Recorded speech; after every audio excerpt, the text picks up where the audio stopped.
அண்மை செய்தியாக பார்த்து வருகிறோம்.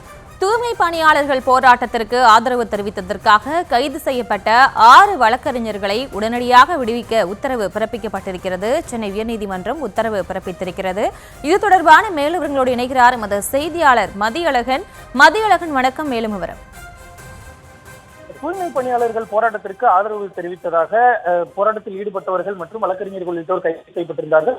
இந்த நிலையில் கைது செய்யப்பட்டவர்கள் எங்கே என்று தெரியவில்லை என கூறி சம்பந்தப்பட்டவர்கள் சார்பில் ஆட்கொணர்வு மனுவானது சென்னை உயர்நீதிமன்றத்தில் தாக்கல் செய்யப்பட்டிருந்தது. இந்த மனு நீதிபதிகள் MS ரமேஷ், V லட்சுமி நாராயணன் அமர்வில் விசாரணைக்கு வந்த பொழுது மனுதாரர்கள் தரப்பில் வழக்கறிஞர்கள் குமாரசாமி, R கிருஷ்ணகுமார் மற்றும் ராதாகிருஷ்ணன் ஆகியோர் ஆஜராகி வாதிட்டனர். அப்பொழுது நேற்று கைது செய்யப்பட்டவர்கள் எங்கே வைத்திருக்கிறார்கள் என்று தெரியவில்லை என்றும் அவர்கள் தாக்கப்பட்டதாக கூறப்படுகிறது. ஆனால் மருத்துவமனைக்கு கூட அவர்கள் கொண்டு செல்லப்படவில்லை என்று தெரிவிக்கப்பட்டது.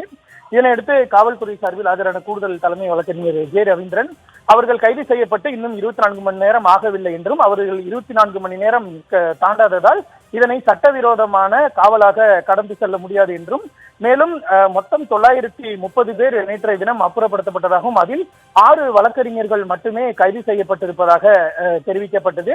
மேலும் இந்த போராட்டம் வன்முறையாக மாறியதாகவும் பெண் காவலர்கள் மற்றும் மாநகராட்சி ஊழியர்கள் மீது தாக்குதல் நடத்தப்பட்டதாகவும் மேலும் அரசு பேருந்து சேதப்படுத்தப்பட்டதாகவும் இதன் காரணமாகவே இந்த 6 பேர் மட்டும் கைது செய்யப்பட்டதாகவும் மற்றவர்கள் அனைவரும் விடுவிக்கப்பட்டு வருவதாகவும் தெரிவிக்கப்பட்டது. இதனைத் தொடர்ந்து நீதிபதிகளை பொறுத்தவரை அதாவது அவர்கள் கைது செய்யப்பட்டு பேருந்தில் ஏற்றப்பட்ட பின்னர் தான் அவர்கள் அரசு பேருந்தை சேதப்படுத்தியதாக நீங்கள் கூறுகிறீர்கள்.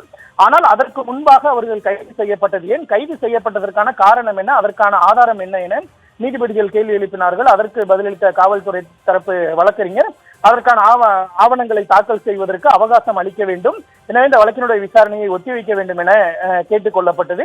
அப்பொழுது நீதிபதிகளை பொறுத்தவரை இந்த வழக்கினுடைய விசாரணையை நாங்கள் ஒத்திவைக்கிறோம், ஆனால் அதுவரை இந்த 6 பேரையும் விடுவிக்க வேண்டும் என்று தாங்கள் உத்தரவு பிறப்பிப்பதாகவும் நீதிபதிகள் தெரிவித்தனர். இதனையடுத்து அதே போன்ற ஒரு உத்தரவானது பிறப்பிக்கப்பட்டு இருக்கிறது. அதாவது அந்த கைது செய்யப்பட்ட 6 வழக்கறிஞர்களையும் உடனடியாக விடுவிக்க காவல்துறைக்கு நீதிபதிகள் உத்தரவிட்டு இருக்கிறார்கள். அவர்கள் விடுவிக்கப்பட்டாலும் கூட அவர்களுக்கு சில நிபந்தனைகளை விதிக்க வேண்டும் என்று காவல்துறை தரப்பில் கோரிக்கை விடுக்கப்பட்டது. அதனை ஏற்றுக்கொண்ட நீதிபதிகள் தற்பொழுது அவர்களை விடுவிக்க மட்டும் தாங்கள் உத்தரவிடுவதாகவும் அவர்களுக்கான நிபந்தனைகளுடன் கூடிய அந்த விரிவான உத்தரவு என்பது இன்னும் சிறிது நேரத்தில் பிறப்பிக்கப்படும் எனவும் நீதிபதிகள் தெரிவித்தனர்.